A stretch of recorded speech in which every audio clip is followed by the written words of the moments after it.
Lindsay, and today we are finally at my top 5 chapters of Frieren that I have reacted to. I am excited to talk about these 5. It's gonna be a long video. My script that I've written is just crazy long, so I'm anticipating this is gonna be the longest video yet. I am so excited to talk about it. I did challenge people to guess my top 5, and there was a comment that almost I think like exactly, without saying which chapters exactly, guessed my top 5, and it was amazing, but I couldn't find the comment. But there is a certain theme that is extremely obvious, and it wasn't even planned. It was not even planned, so it's kind of crazy it all lined up this way. There is a theme going on there. You will notice it very quickly, and yeah, I am excited to talk about these chapters.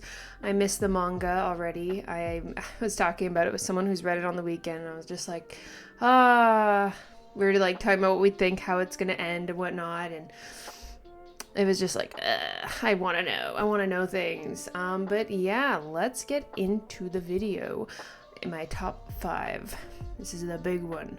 The next Frieren Friday video I'm planning will just be kind of dumb. It's something I've been wanting to do for a while, and it was something that someone really recommended I do, so I'm gonna finally do it, and it'll just be like, it's just gonna be really silly. It's just gonna be kind of dumb, but it's gonna be fun, and less me having to write a script and talking about chapters, and more just having fun. It is an anime. It is about the anime, so I will say that. Yeah, so let's get into the video. If you like the video, please like, comment, subscribe. Algorithm has been doing better for me lately, which I appreciate. Yeah, let's go. Top 5 started. Number 5. All right, so number 5 is chapter 74, the Divine Revolte. Yeah, this choice might come across as surprising, considering there are longer arcs that have more development and more characters and whatnot, but I just genuinely enjoyed Genau and was not ready for how much I liked him, and I will not get over how this tiny arc completely changed my perspective on a character I had never given like almost any thought to. And I think this series is so great for giving side characters the space and time to develop and grow. And we learn a lot about their experiences that shape them and whatnot. I like that. How the world has shaped their views, what they've been through, and how they act now in this moment, and how they go on to develop afterwards. I mean, the premise is very simple. They're fighting demons that purposefully separated the group so they were split up. This was a shining moment for Genau, and a great Stark chapter too, actually, and we'll talk about it. We'll talk about my feelings about Stark here. Stark provided a great warrior stance and refused to go down, and I loved it. And he just helped Genau out so much. Genau was excellent this chapter. It wasn't about being the coolest first-class mage. What Genau needed, I feel, was just a bit more character. And yeah, they delivered. I will say Genau's ability is just so well suited for my emo boy here. It looks like Evanescence should be playing every time he's on screen. Or every time he's fighting anyways, with the black wings. Oh, it's so emo, I love it. Genau has a great scene here with Zarya too. What? And we see her intuition at work and the softer side of her that also remains cold at the same time, because that's her. So let's talk about this chapter. We start with this banger cover here. I'm just showing it like this, obviously. Metoda, Genau. Okay, first of all, these three, obviously, they look great. But Metoda and Genau, damn. Hot couple, like holy shit, they look so good together. The fact that I realized here that she's wearing like leather pants too, I was just like, oh my god, she's so hot. They look so great. I love it. And I will give Metoda like credit, even though she's not in this chapter. I liked her whole I wasn't surprised that she was gonna like pop off. Her character didn't really surprise me that much here. It was just kind of cool to see like her battle prowess and how intense she is in battle, and I like it. Yeah, so she was already fun and already a character I enjoyed. So This chapter starts out with Stark and Genau guarding the church, village, whatever, and I love this part. It's so small, but it stands out a lot. Stark he catches a fish to share with Genau, but Genau turns it down because Metoda would tell him off because she thinks late night snacks are unhealthy. Oh my god, there's such a couple, I don't even know it. I love that she's honest with him, and as his partner in a newly first-class mage, it seems like she doesn't feel any lesser than him. She's not even here, and he's putting respect on her, and I like that, what she would say, and I want to say he's down bad. He's not, but he is definitely willing to obey orders coming from Metoda like this, and I respect that. I respect that from a man. Maybe he's just scared of her, I don't know, but it also shows that Zarya knows them well when it comes to partners. Metoda is like the opposite, it seems, almost, of his previous partner. She's definitely more battle hungry and intense to be around, and that seems to work really well for him. I love the bonding moment here between Stark and Genau, though. They're both respecting and intimidated by the women in their lives. I want to say girlfriends, but we're not quite there yet. Yeah, I love it so much. I love that Stark's like, please don't tell Fern. He's like, I'll eat this fish, but just don't tell Fern. Yeah, I love this one page. I love these two together. But anyways, they talk about the demon, and I have to say, Revolte, definitely not my favorite villain. And while he's like cool because he's a quadruple wielder, his weapons are like a paradox because he can change the weight of his swords at will. They're sharp and can be lighter than a feather, and they can be as heavy as a boulder. They're called the divine cleaving swords, borrowing the name of the sword that smashed a mountain in mythical times. So obviously I think his weapons are the coolest part of him. In learning about how weapons made from magic, how they're full of murderous intent, and demons who create these kind of weapons can kill a lot of people. The deaths aren't necessary, they do it just to test their blades. Oh my god. Mean, evil demons. I do think that the fact that Revolte's weapons are made from magic, it's a cool idea. It makes the fights more difficult to prepare for them. They don't really know what they're going to be up against here. He can change the weight of his swords, and you can't be prepared for what's coming. Like, you can't be fully ready for it. And I wonder if Zarya knows about these swords too, forged in mythical times or whatever. But we're also seeing what magic can do and how it can form weapons that are filled with murderous intent. And demons just killed and tested their swords. So people are like dummies to them.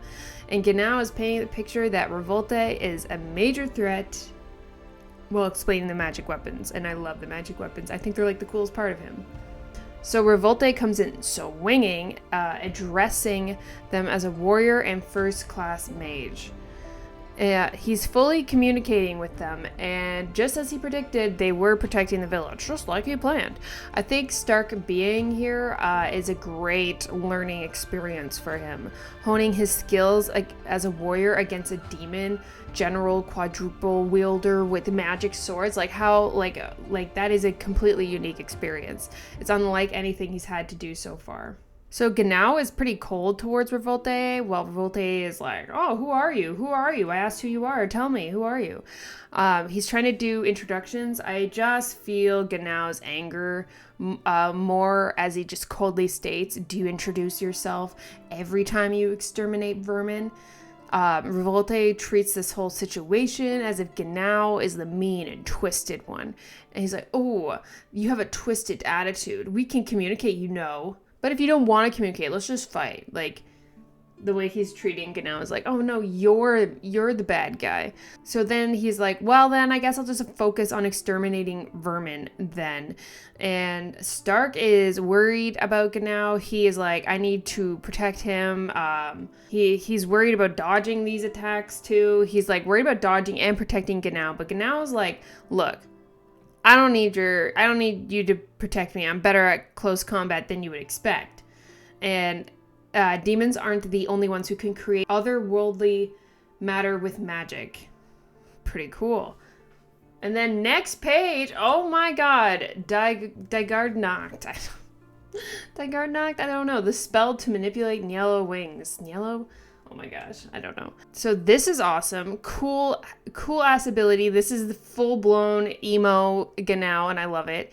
It's very unexpected. Genau's wings are multi-purposeful. They work for flight, defense, and attack, and they look sick as hell. Genau is able to deflect attacks with his wings, same as Stark can with his axe, but it's still a tough fight for them both. I mean, it's a fight that like you just can't like you can mentally prepare for it, but you can never quite know how it's going to go. Revolte is pretty much making this a stamina battle too. He attacks so much that they have to keep on the defense for the most part. Genau is like compartmentalizing this fight too. Like this whole page is like him being concerned. It's not going to be easy after all. It looks like he's a master sword. He moves like a master swordsman. His speed and stamina, not to mention his multiple attacks, are incomparable to a human's. Stark's struggling to keep up too. If it's a war of attrition, we'll lose for sure. So he is worried, and he says that should we fall back and regroup, but they can't because they will straight up, Revolte will just chase them down.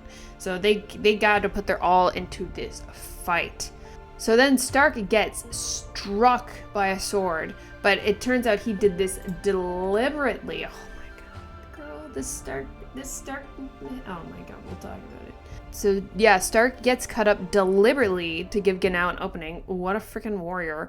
And another reason this chapter is on my list is because this, can you see my, I don't know if you can, yeah, you can see this. This is like one of the hottest Stark panels. The grin, oh shit.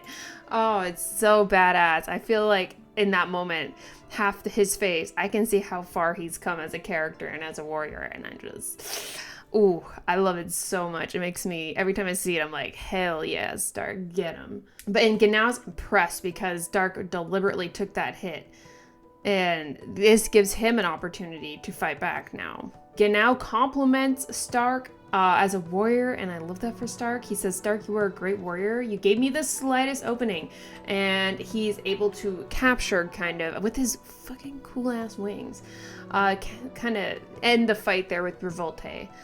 But it's not over. In typical demon fashion, Revolte brings up his old partner, and his old partner stayed to protect the village last time. And when Genau got back, his partner was dead. Revolte is like, I should share his last moments with you. And Genau pulls a Frieren and is like, shut up, please, just shut up. He doesn't say please though. But we're not done with demon manipulation shenanigans yet. Revolte is like, I learned a truly interesting lesson from that battle. Then let me give you a piece of advice before you end me. You should check for survivors more thoroughly. He throws off Genau completely. In that split second too. It's all it takes. So that demon girl takes on the appearance of an innocent kid in the village, and Genau acts in a split second to save the child from the situation, because Revolte is immediately like, oh, I'm gonna throw my sword at her to kill her. So then Genau goes and protects her, like his old partner protected a kid, and then she immediately fucking stabs him in the gut. So she says he thinks he's saving her. It's not actually her. They manipulated the whole situation because that's what they do. Genau is basically in this moment doing the exact same thing his partner died for, acting kind like his partner did, and it didn't. It's obviously they took complete advantage of that, and knowing that humans will protect people, and there's a good chance, anyways, that humans will protect other humans, and took advantage of that, and took this advantage of a character that normally wouldn't act like this. But luckily too, oh my god, I was so happy because she's like, oh my god, I did it, Master Revolte, praise me. And luckily, before Genau like actually falls down, he cuts her in half. Thank god, I did not care about her at all. She would piss me off. And she stabbed Genau, so I extra hate her. I think it's interesting that Revolte is like, well done, thank you for your troubles. Like, were you just gonna kill her? You were obviously gonna kill her. You're throwing your sword at her. You're risking it at least. Genau is reminded of his partner. He says his judgment was clouded, and we see his old partner talking to a kid. But Genau reminds himself that he's glad that he did it because now he can focus more on the task at hand. Revolte will do anything to deceive humans if he's vulnerable. It worked once here, but bitch, it will not work again. Revolte is like, so I was correct. Humans have a habit of protecting children. But Genau, my lovely Genau, my lovely emo boy is like, if more people were like that, the world would be more of a peaceful place. But unfortunately, a lot of people aren't that kind. It's true. Like, demons are not the only source of evil in this world, and there are a lot of people that aren't this kind, and aren't as kind as his old partner. And I love that he speaks so highly of his partner, even though his weakness was protecting kids, and that's something out of character for Genau. Okay, all right, yeah. It's a Zarya scene. No surprise here, but we cut to a scene of Genau and Zarya, a moment where my appreciation of Zarya started to deepen. I started to really see her and notice her more. And in the first class mage exam, I really didn't know how to feel about her. I thought she was interesting. I thought how powerful she was interesting. I felt that she was very closed off to her feelings towards death and whatnot. And now I'm seeing how heavy it is for her to have to deal with the death of the mages that she cares about. All these mages she cares about. And for me, it's like, I think I said in another video that it's always small moments for me. And this is one of those moments because of all of the, she's surrounded by flowers a lot. She has her garden, and his old partner is in a coffin filled with beautiful flowers. And I just know that she has a hand in making that happen, and that she wants them to feel at peace, feel beautiful, and that's how she thinks of them. And I think that was like a moment for me where it was a small thing, but seeing how she decorates their bodies after death, and like how she makes it like a serene, a moment of calm for them, and a place of calm for them after death. It's I don't know, I just thought it was really beautiful. So the conversation between the two, it's great as well. I feel that Zarya sees a lot of herself in Genau. Zarya looks so sad, saying that he was just too kind, and kind-hearted mages don't last long. Genau puts on his like performative, oh, he died a hero, and she clocks it like immediately. She says that she can see through his empty words, and I like that Genau comes across as sort of complicated. While I believe he was masking his true feelings, Zarya sees through this performance he's doing. Like, he thought his partner did the wrong thing in this situation. Zarya tells him that he's unpleasant, he's unkind, but tells him not to change. That way, Genau won't die. She won't have to bury another one of the mages she cares about. If he remains cold, he remains unpleasant, whatnot, there's less of a chance of him dying and less of a chance of her having to bury one of her mages. And I now understand her more, but in this moment, I can tell that she's basically been like, just be you there. You will live longer if you're being the way that you truly are. And I like that a lot. And then we go back to Genau. Like, whether he's disguising his feelings or not, I think there's definitely a part of him that, obviously, because he so quickly on a whim saved a kid, and that he cares about this village. I think he does care. I think he's able to prioritize better than someone who's like a kind-hearted mage. So he's definitely not like the most like kind-hearted mage, but I think there's a kindness to him and appreciation that he has for life itself that maybe doesn't come across as kindness. But Zarya's intuition is always right. She says that you don't possess even a grain of kindness. I think he learned a bit from that old partner. He learned some kindness from him, and I think he has an appreciation for life in general, and maybe it's a respect thing he has for people, but I don't know. That's why I like this chapter though, because it's like, I feel like we can say, yeah, like, he's not a nice person, he's unkind and true, and that he did act out of character here for himself. But I like the idea that he does have a respect for people and an appreciation for life as well. Because there are moments where he is being kind. He's definitely unpleasant a lot of the time. But I think she mostly just wants him to be like, look, you're cold. You are not kind. Please stay that way because then you will not die and I do not have to bury you when you're young. Like, yes, please just die of old age and have a long, good life. But I think Zaria is the one here who has to control her feelings as well. But yes, at the end of the chapter, Ganau's like, I shouldn't have done something so out of character. And Revolta's like, I don't really enjoy killing, so I'm just going to kill you. And then at the last second, Stark comes in clutch again. So hot, Stark. Good for you.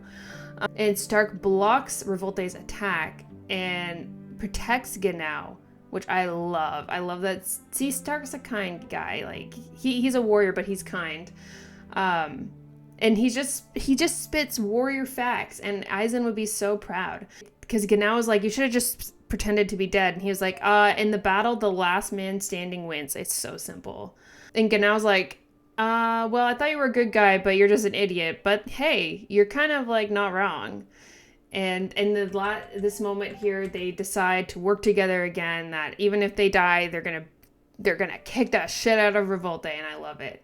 And in battle, the more cornered you are, the more rewarded you feel when you survive. It's so matter of fact. And I just love how Stark's like, yeah, hell yeah, let's get that. I want to feel that feeling, so let's fucking do this. And it's a sick moment for Stark that I just love.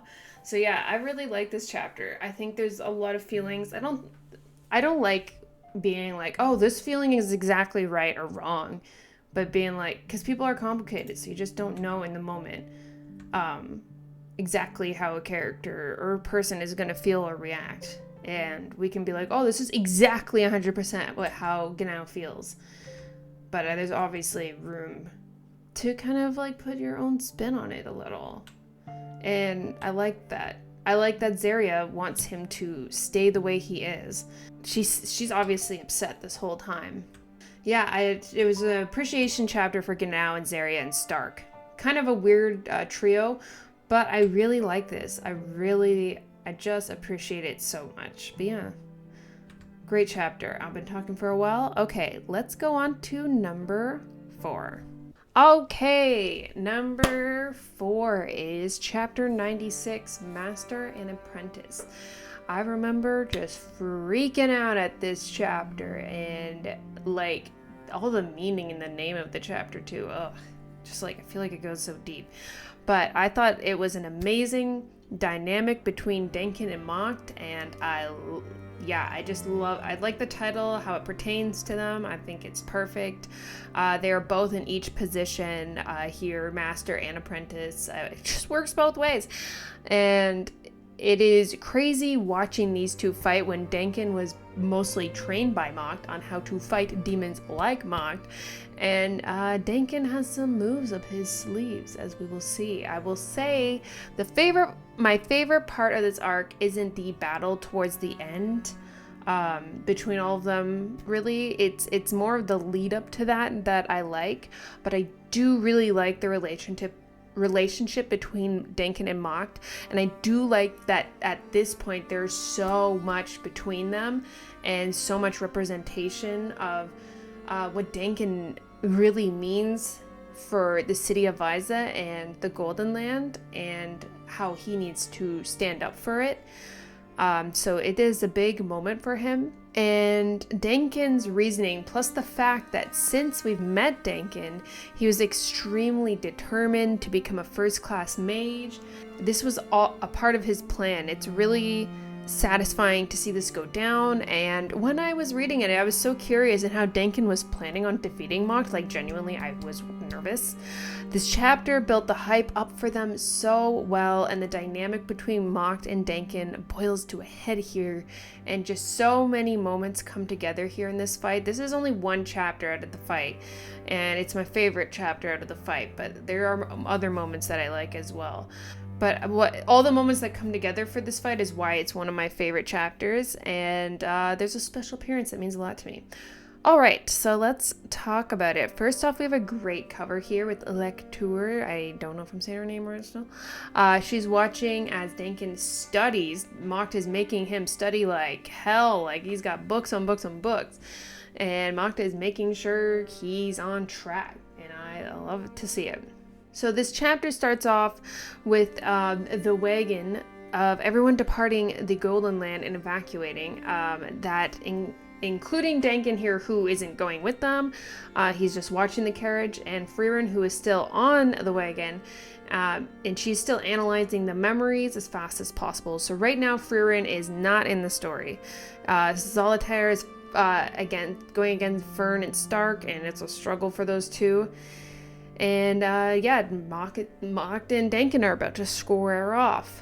And obviously, Frieren's analyzing memories pays off later. But yeah, Dankin tells them to go on ahead without him, and once they cross Imperial territory, Mocked will not be able to move as freely, which, oh boy, do we know now how true that is.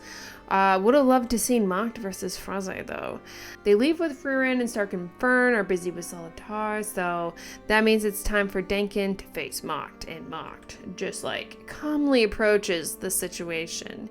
Mocked lays out his plan that he's going to kill everyone in the land that knows of him and just start this whole thing over again, start the experiment all over again.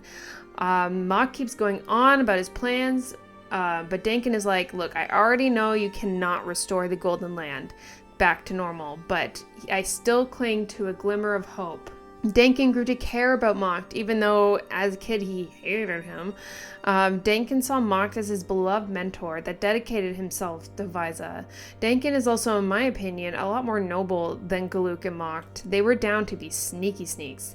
And Dankin, while he has plans, just seems like a lot more of a straight-up guy to me. Mock and Galuk, I felt like they really deserved each other and worked so well together, but Dankin was a kid for so much of this that even though he's so old now, I still see him as the kid that was taught by Mock a lot of this arc. I really see the kid in Dankin still. But now, Dankin is ready to eliminate the threat to humanity itself. Dankin didn't want to have to fight Mocked and wanted to find a better way to end this. He's here to protect his home, and he's here to save it to the best of his ability after abandoning it for so long. I love this moment too, because Mocked's all like, with all due respect, you're speaking as if you have a chance against me. And Dankin is like, yeah, I did. I gotta try, but I did abandon my hometown, but I never abandoned my training. Dankin has been devoted to training throughout, so it all could lead up to what he's about to do now. We get this panel of Mock's overwhelming and fierce-looking mana. It's intimidating. It looks angry, and Dankin just stands before it, the terror that is Mocked. Dankin says it's been a while since death has felt so close for him, and now he understands the difference in their strength. And I mean, at this point, I was genuinely worried that Dankin was gonna die in this arc. I was convinced he was gonna die. So while I was hype, I was also very scared for him. But the fight begins. And Dankin says it turns out that he's much more stubborn than he thought. Because he can see a small way to victory. Very interesting. And I like that Mock's like, yeah, you've always been like that. I'm not surprised. I also love that Mocked has almost been frozen in time here for years, while Dankin has been developing his skills quickly. We've heard before how humans are kind of just forced to learn faster and work harder than those who live for so long, so Dankin is probably so much stronger than when Mocked had sparred with him last. Even though Dankin is old, he's definitely stronger now. But Mocked is nimble and able to get behind Dankin, and I love that panel of him behind Dankin. He just looks so quick. But yeah, and I also really love how cool Mock's sword is. It's so sick. But anyways, this whole situation, it just reminds Mocked of their sparring matches.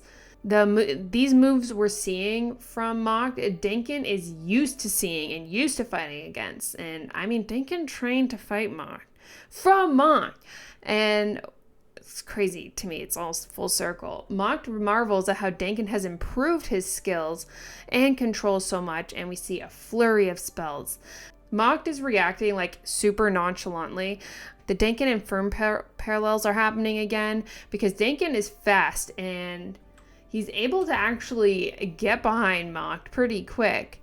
And then here it looks like he fires Zoltrak. Like, I'm not 100% sure, but to me it looks like Zoltrak. It might be something else.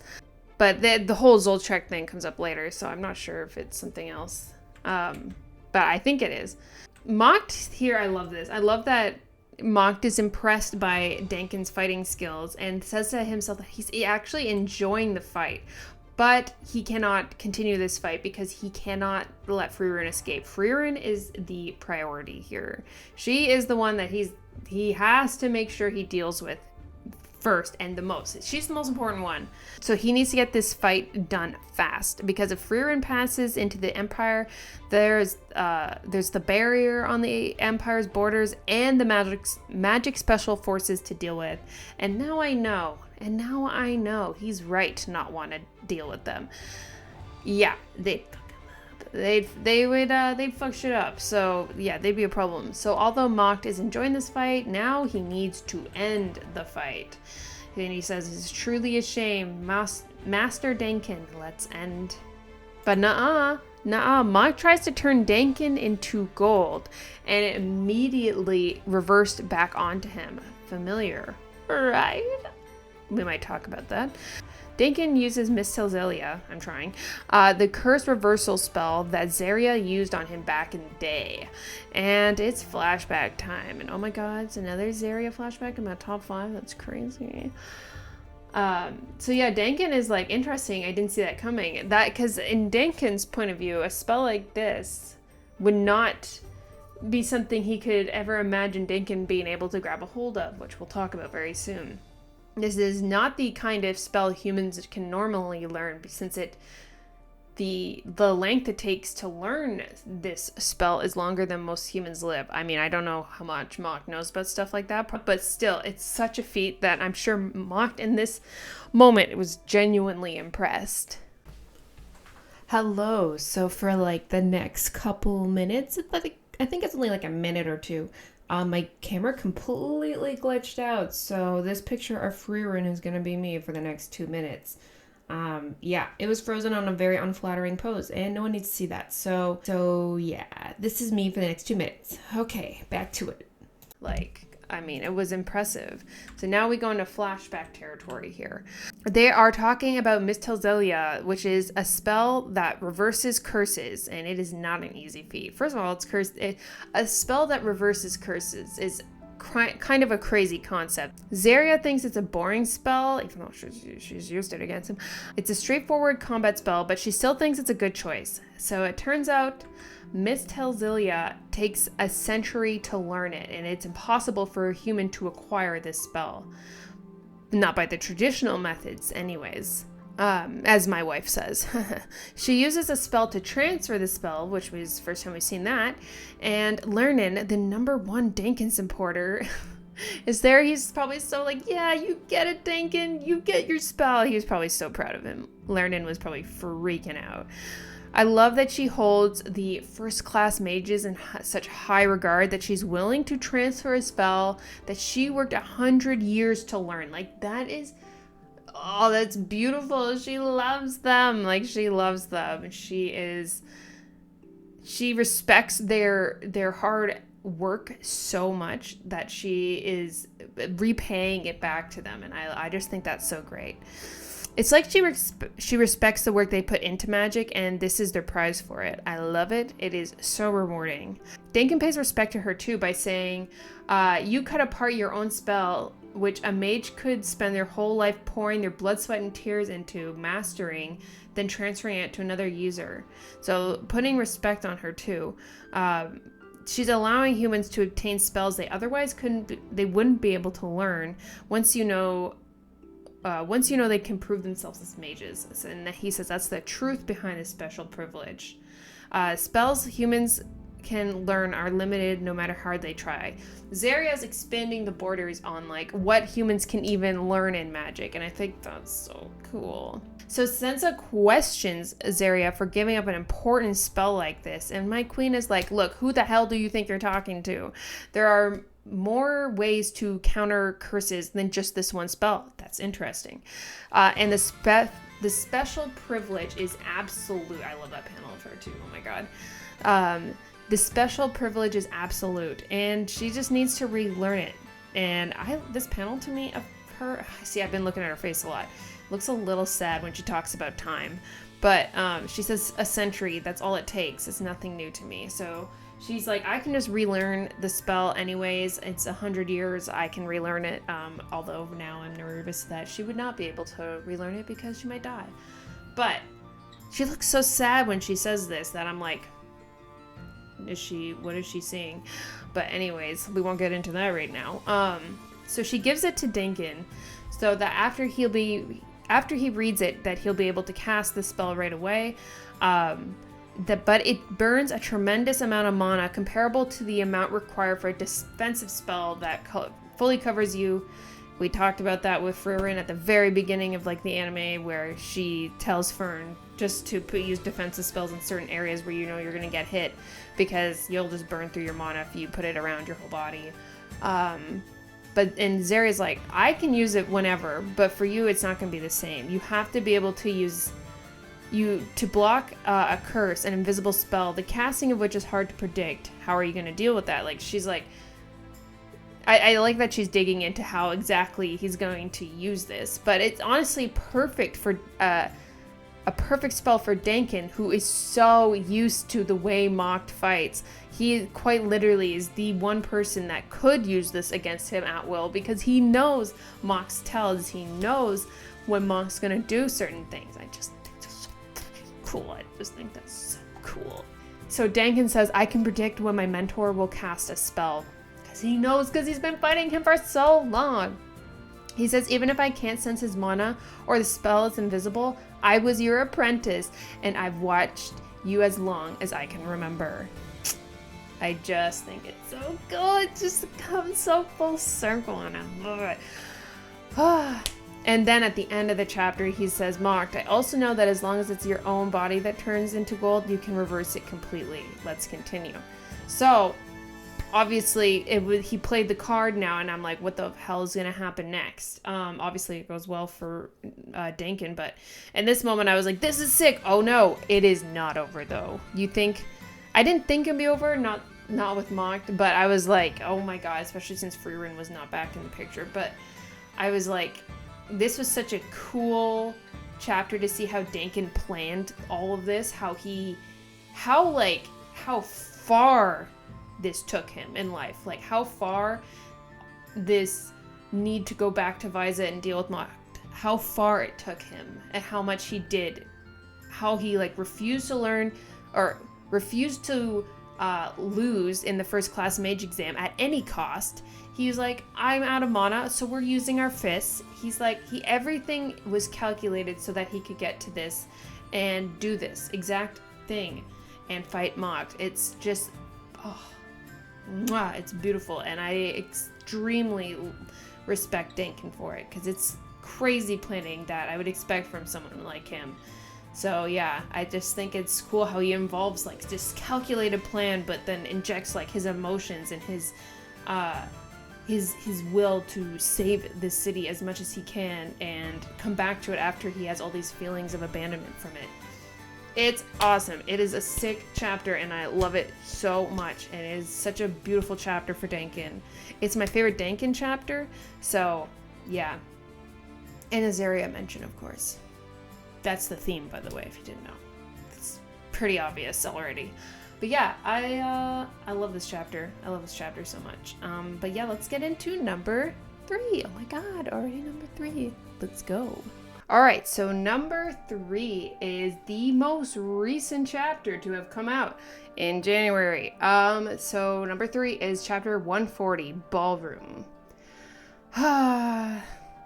Yeah, so I just recently read this, just recently reacted to this, so it's very fresh in my mind. This is the chapter that is the lead up to what feels like is going to be the climax of this arc. It is the calm before the storm for this arc. It is a chatting chapter and what I call, or what I refer to as, the girlies chapter. It is the chapter for the girls. with a little bit of boys sprinkled in there, but mostly a chapter for the girls. It is a great character chapter, highlighting like everyone so far in this arc, in this group, and oh my God, I just love it so much. I love to see Zine, oh my God, just naturally back in the group. I feel like Fern is really gaining her own separate will and personality. She's got more individuality, which I really like, and I am enjoying her so much more. And then we get some elf woman chats, which is kind of weird and kind of interesting and kind of sad. And Zaria mothers the hell out of everyone except Frieren, even though she really wants to. I actually have more complicated feelings towards Frieren in this chapter, which almost never happens. And it is just a great chapter all around, with a great ending of them walking into the ballroom, ready for what's next, head held high, looking around, and everyone just looking fantastic, looking so good. So yeah, let's talk about it. So the chapter starts out with all the crew meeting up, Zaria included. I was gonna say Zine included, but yes, him too. They're discussing the festival and the ball that will be held that night. Zaria is invited as a guest of the Empire, and they are their escorts. It is finally the last day of the Foundation Day Festival. The ball will be held tonight. So, oh my God, I want it so bad. Yeah, so it is literally happening that night. The objective: prevent the Shadow Warriors from killing Zaria. Now, at this point, I don't know where this is going, and none of us know what's going to happen. There are so many possibilities. On one hand, imagining Zaria actually dying seems like not a possibility to so many characters, and then on the other hand, Minus was killed by a human, so the possibility of elves being killed is being imagined and realized more. So I don't know. Zaria has invitations to the ball because she's cool like that. She needs her posse. False made these preparations because they don't need the extra layer of difficulty of having to sneak around the ball. Fern is like, are we gonna sneak in? And Zaria's like, needless to say, I have invitations. We're gonna walk through with our heads held high. But Sansa is like, well, we need to be able to move freely in public. It will make it easier for us, especially going up against Shadow Warriors. Like, they're the sneakiest sneaks. So, except for Ubel and Lon. Ubel and Lon are a bit of a different case, but we'll talk about it. Zaria's asking how many are going to accompany, and we're not sure. We know at the end. There shouldn't be any issues as long as it's not excessive, and it should be good. So, Ubel and Lon have to be undercover because they're quite known to the special magic forces and are like fugitives that escaped prison in a flashy fashion. Thank you, Ubel, who in this whole arc I've gained a massive respect for and some love for. I never really liked her before this. She asked how violently can the cover team act, and Lon's just like, my wife would be a full supporter of violence. She just says go crazy, and Lon is like holding them back. I do really feel like Zaria and Ubel kind of like get each other on that level, like that they're just like, all right, let's react with violence. Let's react with a fight. I love that they kind of get each other on that level. So Lon's asking Zaria, because he's kind of like at a breaking point with Ubel right now, but he's asking Zaria about why they would even be partnered up for this mission. He doesn't get it. He says it's obvious we're not compatible. And I also love that he asks if he can ask questions. Zaria says no, and then he asks anyways, and then she answers anyways. I love it. Lon asks why they're paired because it's obvious that they're not compatible, which as we learned, they're way more compatible than we expected even. But also Zaria knew he would accept the mission if it was from Ubel. It also pushed him to leave his home finally, that he had a hard time separating himself from. Zaria brings up his family, which of course Lon is just like very defensive about his family and says, I don't want to talk about it. And we get that sad panel from Zaria. Obviously Lon is very sensitive about how he feels about his family and what happened to them, and he looks pissed here when it's brought up. Zaria's like, well, I don't really care what you think, but I actually don't think you're incompatible at all. And I like that she's like, if you wish to make use of your prudence, you better learn how to hold her reins. And they're just like, reins? control Ubella a little bit, Lond, because she's gonna pop off if she needs to. Like, sometimes you gotta, like, hold her back. And I actually think he's already doing a good job at that. And but he asks her where she keeps her reins, and she's like, I might have thrown them away. It's kind of a cool, kind of a badass moment for her. And I love how she's like, yeah, I can't be controlled. I can't be controlled. And I'm like, hell yeah, go girl. Get it, girl. But yeah. So we get a quick, the boys getting ready scene here. It's without Falsh. Falsh is like, no, I'm getting ready alone. They are getting ready, and Zine with his beautiful hair as always. They look so good. It's a short scene because we gotta get to the ladies, but Stark thinks his attire is easy to move in. Thank God. We need our warriors to be able to move around well. It looks like Zine is preparing to have a serious convo, but he basically is just, this whole page is basically just like, oh, you got dragged into this, it must suck, oh, you know, it's gonna be tough, blah, blah. And Sign's like, yeah, sure, but, like, are there gonna be pretty ladies at the ball, you think? And Stark's like, is this the time, really? Is this the time? But Stark, in his defense, you've got a pretty lady. And Zine's still, he's on this adventure for his friend, but also to find the love of his life. So, you know, it's a bit more complicated for him. Okay. But it's a very quick scene for them. And then the rest is the girlies. The girlies. So now we are with the women, and they're all getting ready. And I love this whole part. This is the best part of the chapter. I love Fern here. She wants to look snatched to hell and back. Corsets are not comfortable. And she's like, bitch, I don't care. I want to look good as hell. I want to look snatched. Tighten it as much as possible. I admire that so much. And Zensa's like, I'm going to loosen it up just a little bit so you can fight better. And she's like, no. But Zensa's like, I'm going to do it anyways. In this moment, Fern is full on getting ready by herself. Well, with Zensa's help, but she is full on getting ready. And this is a weird moment of frustration for me because Frieren just comes out of nowhere, is like, Fern, tie my hair back. No, please. Not waiting for her to get ready on her own. And I think Fern snapping back at her is actually really interesting. And it's like kind of like, I think Frieren needs to be like kind of put in her place like that sometimes. I appreciate that Fern is acting on her own accord and doing what she wants instead of just being like, okay, stop all things so I can help Frieren. I really respect that. And she's definitely getting a lot more sassy. And I love it. I mean, she's always been kind of sassy, but she's also been so like timid too. But now she's so like, ooh, she's really coming into her own now. It's one of those moments that the more socially awkward, unaware elf girl really comes out. And I'm sorry if you hear thunder. There's a crazy thunderstorm happening right now. Like, the girl is busy. The girl is busy. Let her put herself first. I do really like that Fern has gotten more stern in the way she acts and how she puts her foot down more and is more bold. Frieren, obviously, though, she backs down right away, so at least she doesn't protest or push the situation. Zaria's in her own little spot there, just watching this all go down. Zaria's like, you're pathetic, Frieren. Can't you even tie your hair without your apprentice? Frieren, don't tell her. Don't tell her the truth. But Frieren's like, you're one to talk. But, because Zaria, like, she counts on all the people around her to help her out. But Zaria sees it as like a respect, like, oh, they like me so much that they want to help me.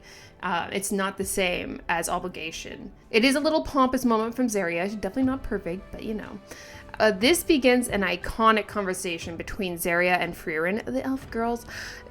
Zaria offers to do Frieren's hair, but of course, she says it in her own, like, oh, if you beg me, I'll tie your hair back. It's like kind of blind, it's kind of like, Zaria, why?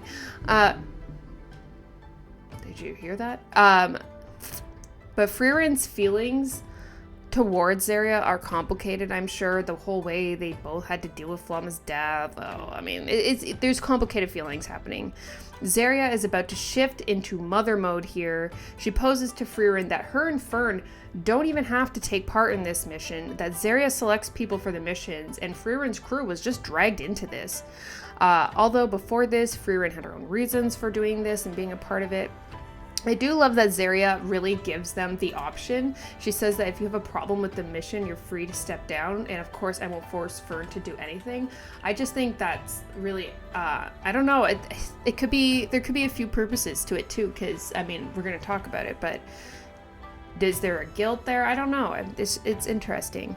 She acknowledges that Frieren is a first-class mage, but first and foremost, she's Frieren's apprentice, which I think is a beautiful moment between the two. Acknowledgement of Frieren's capabilities as a mage and as a mentor. But Zarya says that this whole assassination plot is just a farce, and can they even imagine a future where she dies? Which Frieren earlier, when Zarya's not there, after, I think it may have been in Repel 137, where she was like, oh, I can't even imagine a future where Zarya dies. So she's kind of on the same page here.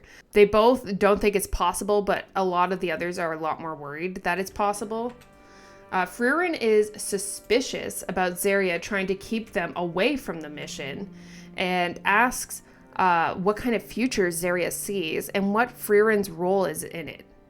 And this is really interesting to me. What kind of future does she see?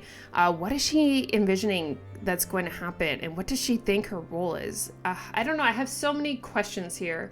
Is Zarya expecting to die? Is it going to be something that she didn't expect? Or that she couldn't foresee? I don't know. Is her death there, but she's expecting all of the other mages there that she can't predict what they do? Is she expecting like maybe that'll shape her future, or will it, I don't know, will it shape it after she's gone? I don't know. It's just like, it's so soon to tell. We don't have more to go off of, so it's really just this conversation. But Zarya, she's just like, well, if you leave, it won't affect the mission. It's not really your problem. And I love this line from Frieren that her beloved apprentice has a lot of respect for you. Do you really think she wouldn't get me involved in this? I love how it's flipped and how Frieren is helping Fern out now. I just think that's so great. And I love how Fern has expressed respect and appreciation for Zarya. And I love that they're operating on a respect and not obligation to help in this mission.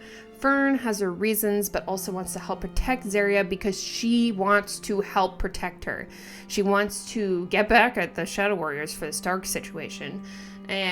But she also respects Zarya and wants to help protect her. And I think that's beautiful.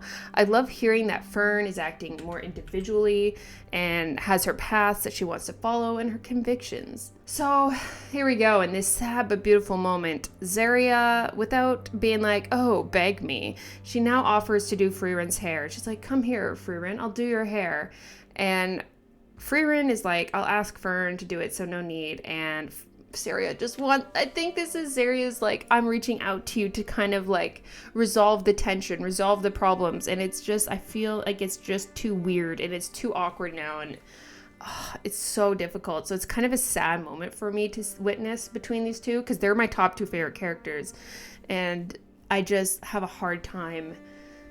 I want them to get along so bad. It's just so tough because there's such a past. A moment for the two of them to bond after countless years of not getting along. Zarya is trying in her own way to reach out and make that connection, but I also don't blame Frieren for not necessarily wanting that. Fern is ready to go. She's done, so Fern's like, okay, I'm done now. I can do your hair too. And she just does, and Fern's gorge, by the way. I do wish Frieren complimented Fern more, because when Fern's ready, she looks gorgeous. She looks pretty, but Frieren's just like, what took you so long? Like, oh, and I'm like, come on, let her do her thing. Let her do her thing and tell her it's okay. Like, I know they don't need to say, but still, I was like, it doesn't hurt to just tell Fern she looks beautiful, but whatever, it's fine, it's not her thing. And then Zenza is like, oh yeah, I made an adjustment so that we can fight properly. But we're not done with the mothering scene here. Zarya can't mother Fern right now. She decides to mother Zenza, which I love because Zenza's like, oh, I can obviously do my own hair. But Zarya just wants to have that bonding moment with someone. So she starts to do Zenza's hair and they have a really good chat here. Zenza is wondering why Zarya chose them for this mission specifically, like not Lernan, who is the top first-class mage. But turns out Lernan, the weirdo, was banished from the palace over 50 years ago. Don't know why, but it looks like Lernan has his own plans up his sleeve, and it looks like he's up to something. Someone in the comments at that chapter was like, maybe he's bringing Richter back, and I was like, girl, I wish. We see Lernan seeing off Galuk and Denkin, and that's it. What is he up to? So now we get into, sorry if you hear so much thunder and rain, is actually crazy. And then Zarya says I have no clue what kind of future that would have led to, though, and that makes me nervous when she says stuff like that. And it seems like Zensa senses that something's off with it as well. But we're talking about the criteria for selection of this mission, why they were chosen for this mission specifically. So Zarya's like, do you recall the special privilege you asked for? And Zensa's like, I do. I've not forgotten for a single moment. And Zarya says that she was disappointed in her then, and she thought that this girl has extraordinary talent, but will never become a powerful mage. And now we get to learn about other people's special privileges. And she says that those selected for this mission wished for special privileges that were far from her expectations, which is so interesting. And we get to see the special privileges that Ubel and Lon asked for. And it turns out she was on the money here. These two asked most likely for the exact same spell. They both wanted the exact same thing out of all the spells ever. They both wanted the spell to locate a family's remains. And since Lon got it first, Shigi asked for one that would help find her sister. Now I don't know for sure if they asked for the same spell, but that's what it seems like here. And then we also get Fern, who's like a spell for laundry, because out of the three, she's definitely the one doing the laundry. And laundry sucks, so girl, I get it. So Zarya says, it's so strange that gifted people tend to go to one of two extremes. Those who wish for power and those who don't. And we see Falsh, who wants to be able to change his voice freely to reproduce her voice, and she's like, what the hell? And Zensa asks for a spell that makes her sleep soundly. She wants a spell that helps her sleep soundly even after killing someone, which is so sad. And then we see, even though Zarya said she's disappointed in her at the time, that she gets on the ground and holds on to Zensa and comforts her. So in that moment, there's definitely feelings happening there. And it is complicated, but she loves those kids and she wants to comfort them, and I love that for her. Zarya says that maybe she's been longing for something that she can't imagine, and getting these mages together that don't wish for power are the type that go beyond Zarya's imagination. The first type that wish for power are the exact kind of mages that she's looking for, and the latter tend to go beyond what she can even imagine, which is kind of scary. And now she is longing for something that she hasn't been able to witness yet. This is the group that would do it. This is the group that could change it, and that could change the future. She says it might be the future she can't reach, but that they can reach. And rereading this makes me extremely nervous that Zarya has something planned that would make herself as more of a sacrifice or something. It makes me very nervous that she's putting a lot onto them to do something after she's gone. I don't know. Makes me really nervous. But I was also nervous that Denkin was going to die, and then he didn't die. I was nervous that Galuk was going to die, and then he didn't die. But Zarya's next level. If she dies, like, that shifts the entire world. So, I don't know. I'm very nervous in the way that she's talking right now. But so Zensa's like, can you elaborate on this plan that you're talking about? And Zensa's like, can you elaborate on this future that you're talking about? And Zarya's like, no. If I do, you'll go against my choice. Scary. And that she bets every mage gathered here would do the same, and that is exactly why that she brought them all together. That's scary. But she smiles, and it makes me so happy. She looks so genuine, and she looks so in love. She looks so happy for all of them, and it just makes my heart melt that she just loves them, and she's relying on them, and she believes that they can do more than she can, and I just think that's so... They can be more, and I just love that. But yeah, so the ball begins. We are at the end of the chapter, and everyone looks amazing. Ubel and Lond are undercover, and Zarya looks like a Greek goddess, and she's holding her head high, and everyone is watching her back. This is one of the best panels in the manga. I love their looks. I do wish Stark and Fern were closer together. I do wish I got to see Stark and Fern get like to compliment each other or something. But you know, maybe now is not the time. But yeah, and Ubal and Lon there undercover, so cute. It's a great chapter. I would love it. Could change depending on how the rest of this arc goes, but right now I love it. And yeah, this is just like a chapter of just seeing them all talk to each other and their goals and the reason they're there, why they're brought there. It's really cool, and I like it a lot. Okay, time for number 2. Okay, number 2 is chapter 93, The Great Barrier. I'm sure, based on my list so far, everyone saw this coming. Yeah, that's right. It is my favorite chapter in the Golden Land arc, and my number 2 chapter so far. This chapter is where it all began for me. The absolute love that I have for Zarya begins here.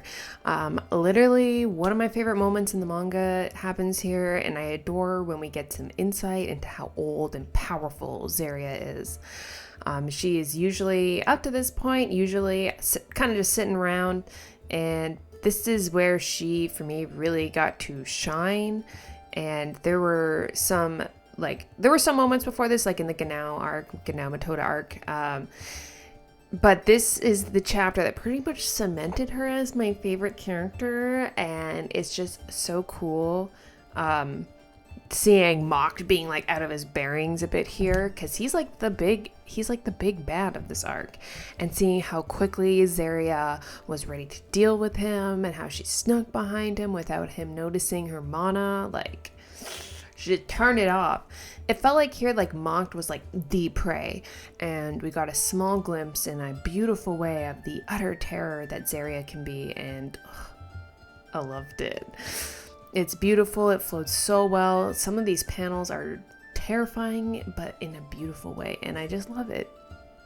All right, let's get into it. So we start the chapter with a young Lernin, a cover of young Lernin.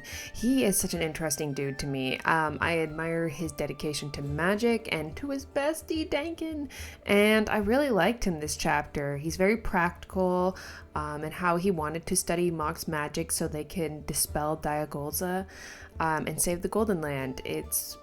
I appreciate it. Whereas Zarya was like, let's choose violence first and ask questions later. The first class mages were like, I hear you, I love it, but like, let's try and save Vyza too. So this chapter, it starts out with Mocked after he turned Vyza to gold. He's not exactly sure how much time has passed here. I'm not sure how much time has passed here. And sadly for him, his experiment has failed. Ugh. Sacrificing all these people and your experiment just failed, and you're like, oh, whatever, on to the next one. And the bracelet still remains intact. The bracelet remains intact, and Monk is still alive, so he felt no malice over what he did, and I don't think he feels any guilt either. Yet he still remains there for a bit.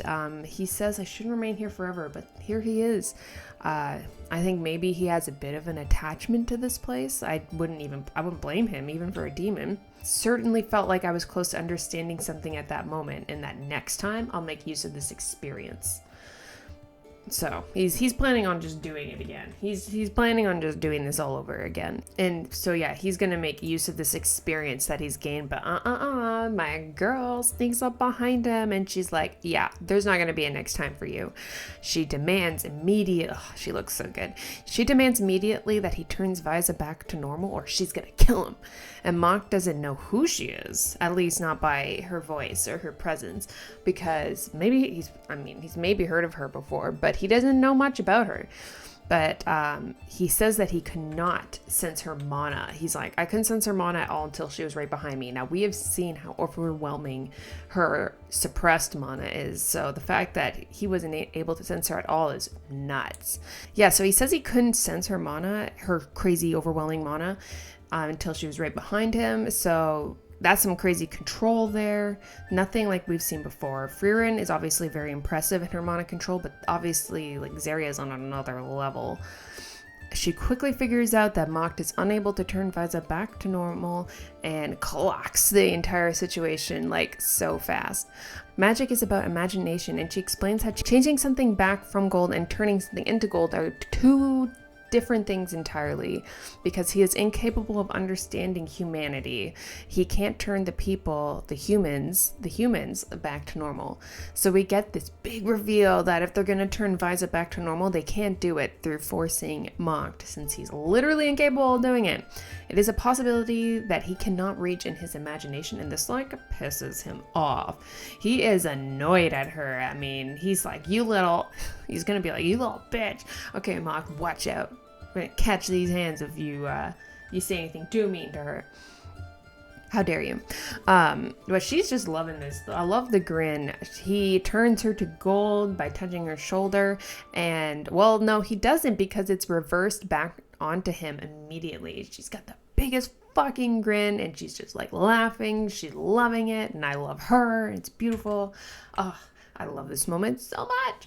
So this is the first use of Mistilzilia that we see. I'm sorry if I'm butchering the pronunciation. I'm trying. That I mentioned earlier. She uses it right away and reflects Mocht's curse back at him. And since he didn't go all out on that attack for her, she could not turn his whole body into gold, which we know he can reverse on himself anyways. But Mocht is asking the right questions here. How in the world is a spell like Mistilzilia even possible? He says with humanity's understanding of magic, it should be impossible to analyze how Diagolza works. But her spell, it's more simple and primitive. It just reflects anything that it perceives as a curse back onto its caster. The spell is based on humanity's accumulated wisdom from the age of myth.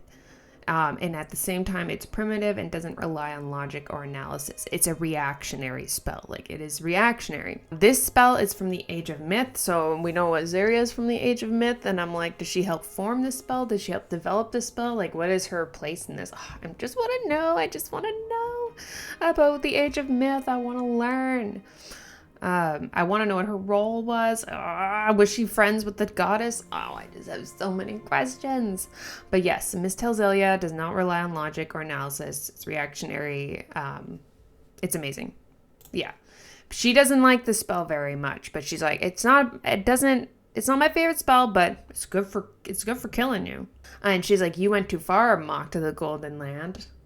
She's over it. She's like, okay. You're pushing it. You're pushing it right now with magic here. So we got to deal with you. She's pointing out that he's majorly made mistakes doing what he did. And at this point in Mocht's memories, this should be it, right? Like it should be over. It should be over. This could have been the end for him here, but it wasn't, obviously.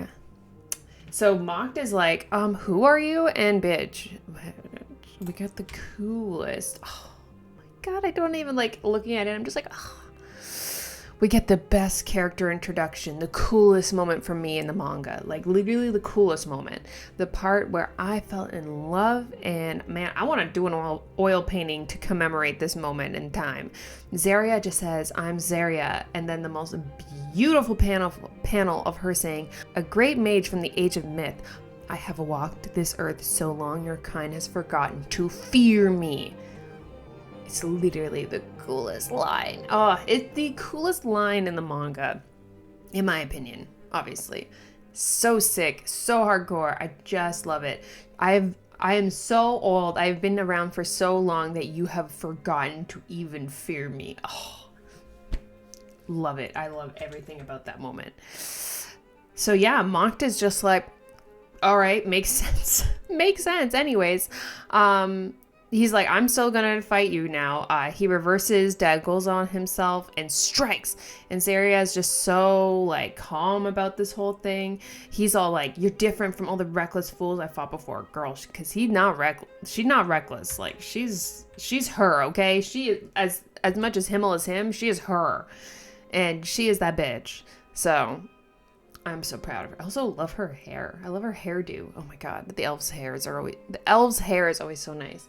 Anyways, he strikes with his sword, and she starts to like disintegrate his sword, but of course it's like a magic weapon, so he can like form it back. And she's just finding this all interesting. So Zarya tosses a crazy spell at him, like just overwhelming mana, while stating that he can turn his body back. And I feel like in these memories, she's giving a lot of information to Frieren and Dankin and Edel, who got the memories. She's saying so many of Mock's weaknesses, the spells that counteract him. Like she's saying a lot of this information out loud, which is really appreciated since we're going through all these memories. She also says this like with a smile, and I'm sure it struck a chord, that Mock has excellent magical skill, but can still not imagine turning humans back to normal. No matter how close he gets to the apex of magic, he's still just a demon. Damn. She's calling them the hell out, and I love it. She's like egging him on, I feel. She's taunting him. She's being so sassy to him. Like she is, I just love every second of her fighting. It's just like she's so savage about it, and I adore it so much. So then Mocked is just like, look, shut up, silence. Be quiet. I'm over it. And then he fires like crazy Zultrax. Just crazy Zultrax at Zarya. And she just like walks towards it basically. She just like walks towards the Zultrax. And then she uses defensive magic in sections the way that like Frieren taught Fern how to do it. It's to preserve mana because it burns through. It's probably so innate to her that she doesn't even have to think about it. It's probably just like she probably doesn't have to put any thought whatsoever into using defensive magic like that. It's just how she is. She's been around for so long. She blasts him, and he defends himself with like a full sphere of defensive magic around him that burns through your mana. So he surrounds himself in a totally different way. It's very interesting to see how they use defensive magic differently. He's using it in, I have so much mana, I can do this, and I will do this. And Zarya is more strategic about how she goes about it. It's like showboating too. Like he's showboating pretty much, and she's just like probably innately using defensive magic. Oh, so cool. Zarya is asking what kind of magic that Mocked is going to show her next, but they are interrupted by the first class mage gang. Mocked is sealed in a little magic box where he can break it, but it'll just take some time. Mocked and Zarya are just unimpressed. They're just like, look, our fight has been interrupted. And this whole brigade was led by Lernan, the cover.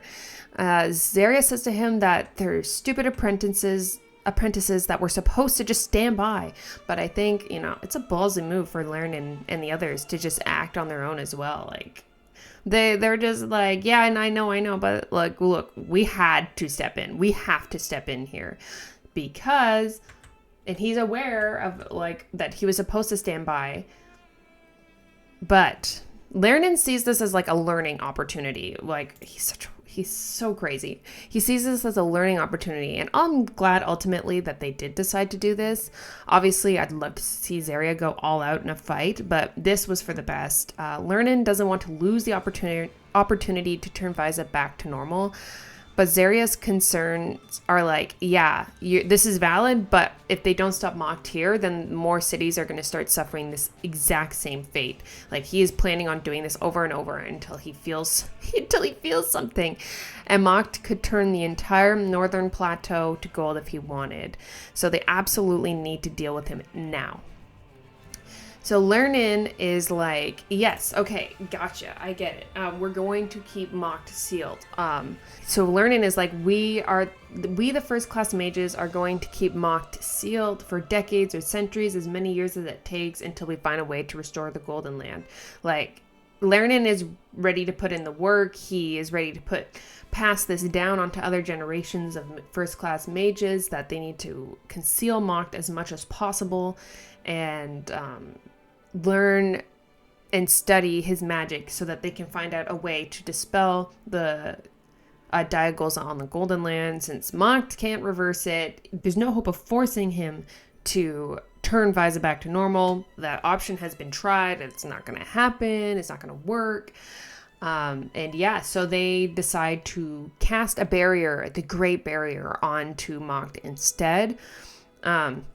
Azaria is basically just like, I don't think this whole like saving Visa thing is realistic at this point, but ultimately she's like, you ruin the fun, so do whatever you want. So we get to see the first class mages work together, led by Lernan, to form the Great Barrier around Visa, entrapping Mocked in the barrier that we know now, that we saw the beginning of the arc, and we are officially done going through Mock's memories.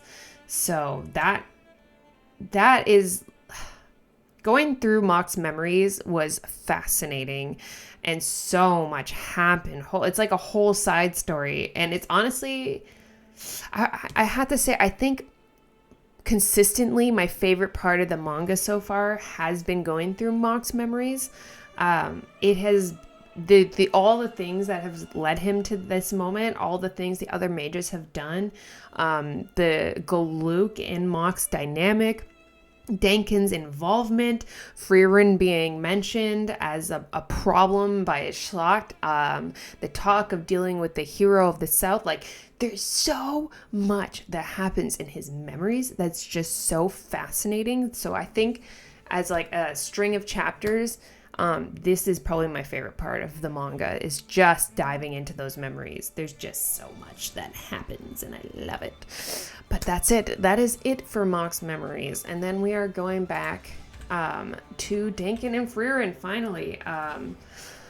Frieren is exhausted, and she says she's going to continue doing her analysis, which obviously works out well. Diagonza is a curse no longer. Unfortunately, that chapter is not here, but that is a really cool moment where she's like, Diagonza is a curse no longer. She has figured it out how to reverse it, and it's such a cool moment. But for now, Frieren is out of the picture pretty much. Fern has to take care of her. She's going to do an in-depth analysis, and so she's out of it. I love how she's just like, you're gonna have to feed me, Fern. You're gonna have to take care of me. She's just loving it. She's like, you have to help me get changed. You have to help me take a bath, fix my hair. She's giving her a laundry list of all the things that Fern has to do to take care of her. But honestly, it's for the best. So Fern's like, girl, I got it. But Fern senses an enormous amount of mana for a brief moment, and that's because Zoltar is here. She is going to get started on analyzing the Great Barrier. So at the end of the chapter, we have this moment here where we have the Great Barrier, and we are now on a time limit, it feels. Zoltar is like getting ready to break the barrier, and she's analyzing it. No idea at this point how long it's going to take, but we don't have a lot of time here, and it's very nerve-wracking. So you end this chapter on a cliffhanger of like, what is going to happen next? We are in a crunch of time right now, and we don't have Frieren. Frieren is out of commission pretty much. So, and she's out of commission for a bit. So yeah, crazy. But I love this chapter.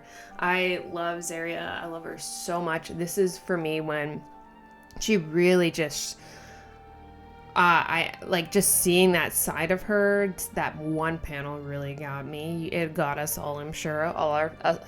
All us fans of Zaria, it's like, that was the moment. Walk this earth so long, your kind has forgotten to fear me. Oh, what a cool moment. Like, I want to use that one day, but I have nowhere to use it. But anyways, I love this chapter, and it's my favorite chapter of the Golden Land arc.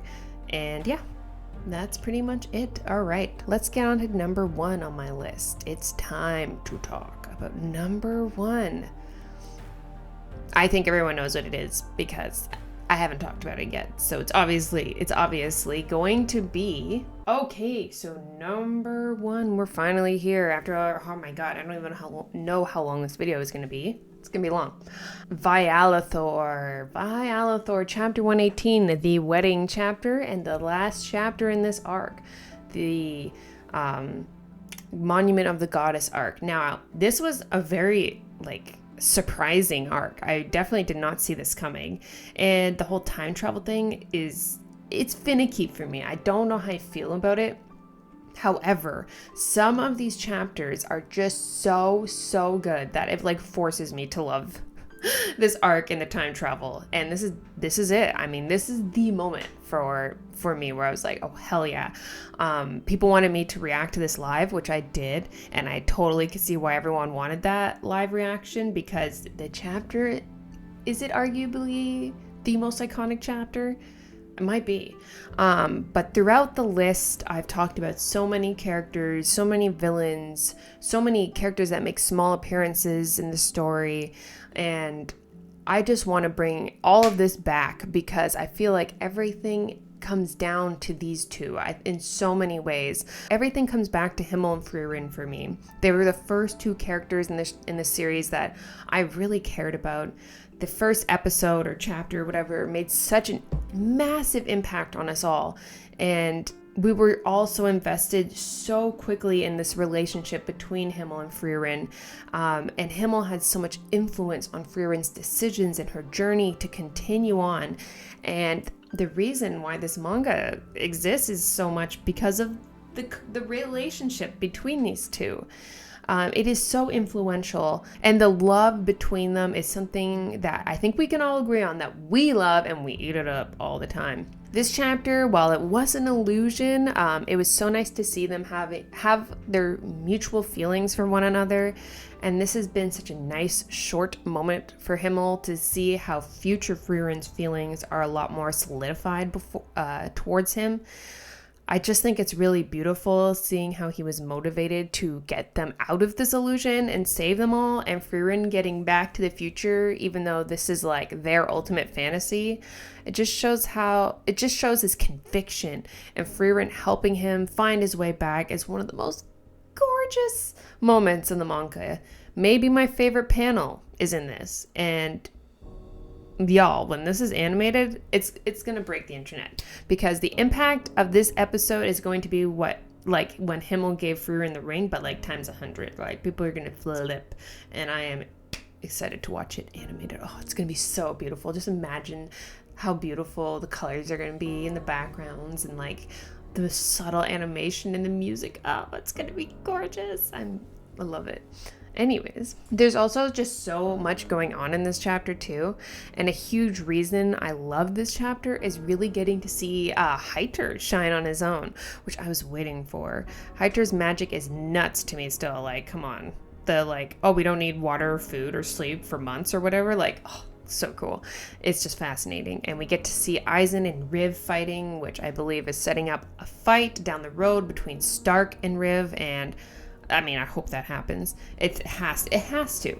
The hero party wanting to protect Frieren and getting her back safely. Beautiful. They fight so much for her, and I love seeing them all work together. You really see them shine individually too, and also work together as a team. So you can really see how they defeated the Demon King together, because they can shine on their own, but then they shine in a group setting as well. So it just works in every facet for them. But let's get into this chapter. This cover, beautiful, right? Beautiful cover of their wedding illusion. It's simple, it's beautiful. It makes me a bit sad because they're being manipulated, but holy crap, this cover is gorgeous. And if anyone who hadn't watched the anime and hadn't read the manga and saw this would be like, I'm sorry, what? I have to read everything now. Like, I think this would be a motivator to read the manga. But yes, okay, let's get into the chapter. So we start, and Heiter is the only one of the three here that's capable of breaking through the illusion because he has the goddess's magic on his side.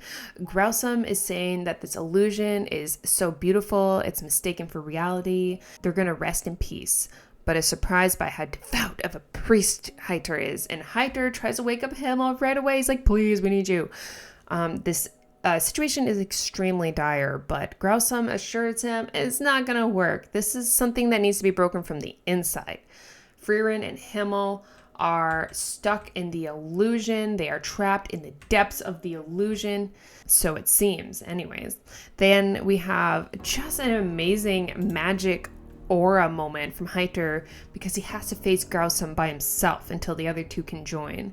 So Growsome says that the goddess's divine magic protects him from curses. It's a favor bestowed upon priests, and this is the first time I've encountered a priest capable of blocking my magic.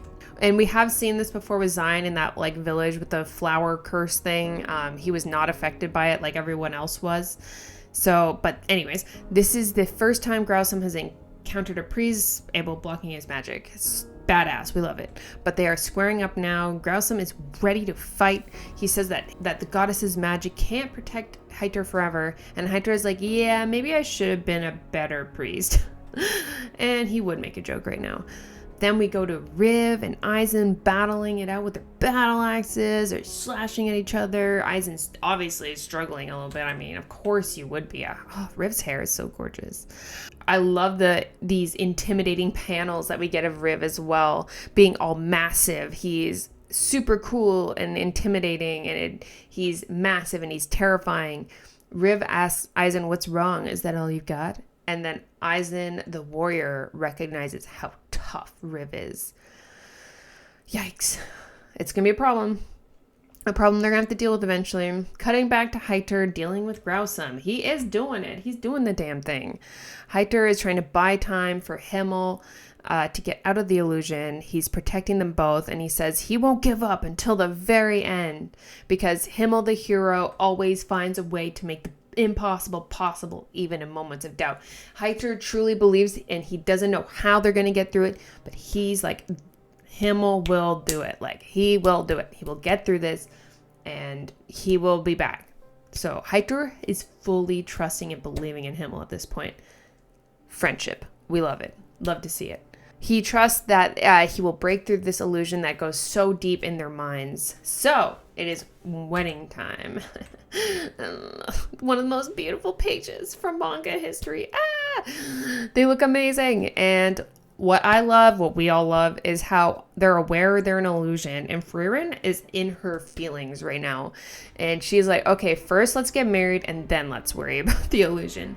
She's ready to kiss. But Himmel, being him, who he is, even though this is something he has wanted for so long and he wants so much, he wants to find a way out of this and ask Frieren how. Her getting ready to kiss him and him putting his finger to her lips to stop her. Oh, my heart. It's just so like, tragic romance. It hurts my heart to see. But they love each other and they are being manipulated, but seeing their feelings play out, especially with a future Frieren who's more aware of her feelings, it just all really hurts. It's beautiful, but it hurts. But they have to, unfortunately, really lock in here. And Frieren locks in. She's ready to go now. She's pissed. There were signs that someone broke through her mental defenses and they are in a battle with a powerful hypnosis magic user. Frieren's mana is telling her that everything they're experiencing is real. All her senses are connected to this illusion and her mana detection as well. She realizes very quickly that this is the work of Growsome and her magic can't do anything about it. So this is up to Himmel here to react. He doesn't have the same problems Frieren has with mana, so he can sense things outside of the illusion. Even though he's stuck here, he can still sense things outside. Then we get one of the most beautiful, perfect, satisfying pages in the whole... Oh, I just love it. I just love it. It's just so beautiful. She says that even if she can't do anything, he can, and that he's Himmel the hero. He's already proved that an illusion like this is no match for him, and then in the illusion, she guides him, his arm, she guides his hand to his sword. And it's so beautiful seeing them. It's just such a beautiful moment of like them reacting and working together. It's just so gorgeous. I have to calm down. It's a beautiful moment of love and trust. She guides him in the illusion, and it's happening in real life. While they're stuck here, she's able to help him break through the illusion for him. The fantasy that they both want. She asks him if he can move and sense his sword, and he's just like, you can count on me now. It's just so perfect. I just love it so much. And he comes back. He's still like in the illusion. He is still there. He's still affected by the magic, but he's able to move and fight in real life as well. Right when Growsome thought he'd won, too bad. Now it's time for Himmel to pop off based on intuition, and he's still influenced by Growsome's magic, and he's fighting while still influenced. Growsome still thinks he can win, but is like, I mean, I don't blame him for thinking that, but is like, how can Himmel even be genuinely hitting me right now? He says, how can I be pressed so hard by someone still trapped in my illusion? Himmel is telling himself to focus. It's time to just focus. Don't let the sounds of the wedding sway you. Go after anything that seems out of place, however insignificant. The rustle of clothes, people breathing, the piercing breeze. He has to focus on every small little detail and reality. And also, in this moment, also saves Frieren when he says the piercing breeze. There's a sword about to hit her, and he saves her too. Like, in his intuition, in his ultimate focus, he's saving Frieren too. It literally hurts me. It literally hurts me so much. You just hate, he saves her so casually, and we all like love to see Himmel actually fight, and it's so like beautiful and flows so well, but hits so hard. But yeah, Frieren is still in the illusion and cannot hear what's going on. She is truly stuck and is aware of it. The magic is affecting her mostly since she relies so much on mana detection. But sadly for Growsome, it works the same way for him as well. Too much reliance on magic, and she says that you've underestimated the sensitivity of those who don't have magic. So, Himmel. But Growsome is like, I think at this point, Growsome's getting like mad. Growsome wants to send Himmel deeper into the illusion. But Hydra, being a homie, is like, helps him out before the illusion gets worse and tells him now's the time to strike. And Himmel is able to cut off Growsome's arm, and that's where he's about to do the spell. And the illusion magic is dispelled completely, and Frieren is finally back. Himmel was able to get the job done. Growsome is alive here, but he was not able to keep them under the illusion magic. Himmel dispelled it, and now Growsome's at a bit of a disadvantage. Frieren is back, and Himmel is like, the illusion's finally been dispelled. I'd rather not have to fight like that again. And all this helped him get a rough idea of the location of the other demon responsible for these blades. So his intuition footing like that helped him find out where Zelatar was. Thank God. I can't believe she's in my favorite chapter. That, like, it doesn't feel right, but, whatever. Ugh. I appreciate that, though, that he was so locked in, though, that he was able to figure out, get an idea of where she was, the coward herself hiding. And instead of Frieren helping them fight now, Himmel's like, look, you gotta run, Frieren. The monument is nearby. We're gonna deal with them. We need to get you back. After all, they're here to get Frieren. They are here to get info from her and then exterminate her. So she is the important one here. They are like, we're gonna deal with this. You get the hell out of here. You need to go back. And it's gorgeous because then we get this shot of Himmel's back and her looking at him, and it's just, he's like glowing. He's like glowing and gorgeous, and she just looks at him with such love in her eyes, and I just love to see it. So she takes off and thanks him, and he's like, don't mention it. It was a really nice dream. They loved it. I mean, of course, this is like, he had to work through it very quickly, but he wanted this. They both wanted that dream. They both wanted that to be a reality. Especially with future Frieren there, who's so much more in tune with her feelings on Himmel. Just like, it hurts me even more. But anyways, so Frieren is running away now, and everyone else is dealing with the demons. So Frieren gets to the monument of the goddess, and we see the flash of light. She says Violathor, and she's able to finally go back. And then that's when Growsome is having a "I'll show you the depth of my power" moment. He's ready to throw down. He is pissed. But Zoltar is like, this is pointless now that Frieren's gone. Like, the mission was to get Frieren, basically. But Himmel, the hero, is like, no. We're taking you down now so that you do not threaten the future. Like, we cannot have you guys being a problem in the future, which we know she is a problem in the future, but whatever, they do deal with it. But Zoltar is basically threatening that she's gonna fight like a cornered rat and fight so wildly that it could change the course of the future. So it's like, Himmel has to be very careful about how he goes about things here, and ultimately he has to put trust in the future and that they can take care of them. And she also threatens him by saying there won't be a future for Frieren to return to if they fight her here. So he's like, he has really no choice here unless he really wants to try and fight them. And Zoltar's all annoying, but that sounds fun too. So what do you want to do? Should we dance? Shall we dance? Girl, like, please. I've had enough of you. Please, why are you in my favorite chapter? And then Himmel does exactly what I want him to do. He strikes the tree. Like, damn, that's tough. How do you even do that? That's amazing. He knocks down the tree where she's hiding, and it's just like, get lost.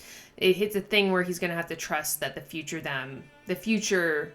can handle stuff like this. And they do. So, you're right, Himmel.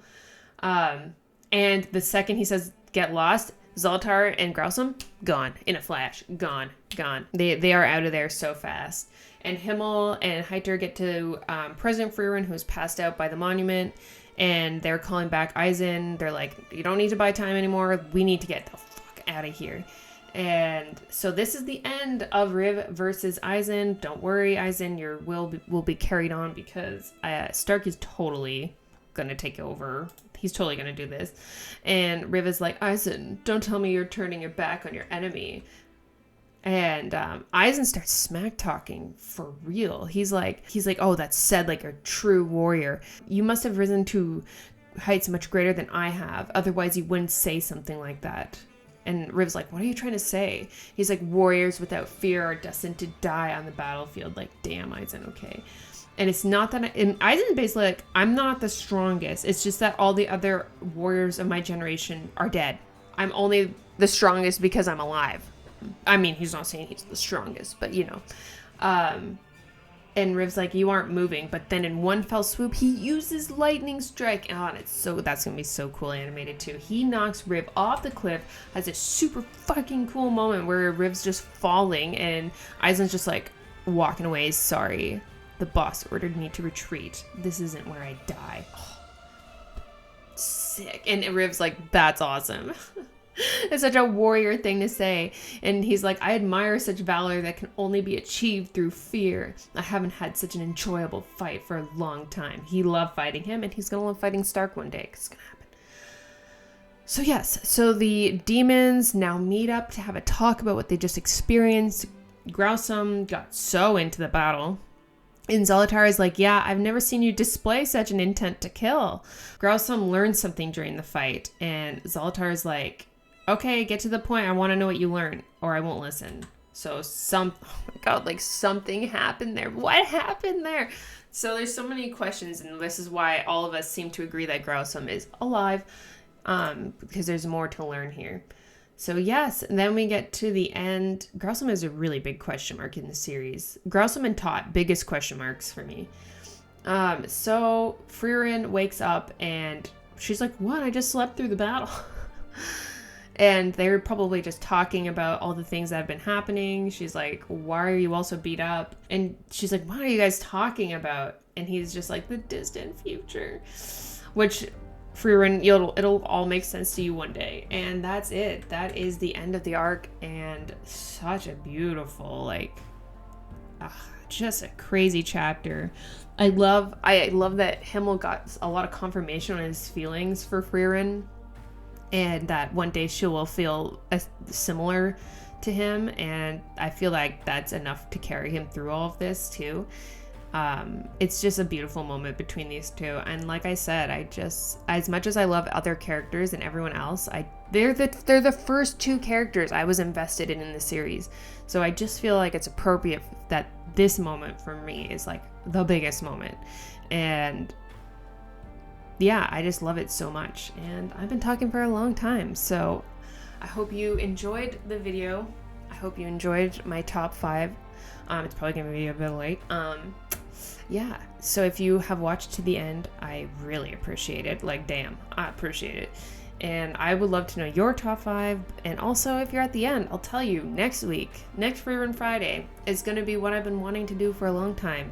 And we're going to do a compilation video of the best all my moments talking about Richter and the love I have for him. It is going to be a love story for Richter from the anime, and you know, I'm gonna interject with my thoughts about him as well. So it's not just gonna be like a compilation video. That's just gonna be moments where I just love Richter. Someone told me to do it forever ago, and I've been wanting to do it, so finally doing it. And yeah, not as exciting as like talking about the manga, but it's just gonna be silly, and it's gonna be a break from like making really long videos. So yeah, and then we'll figure it out from there. There have been suggestions, so we will figure it out. But yes, I hope you enjoyed the video, and thank you for watching. I appreciate it. All right, bye bye.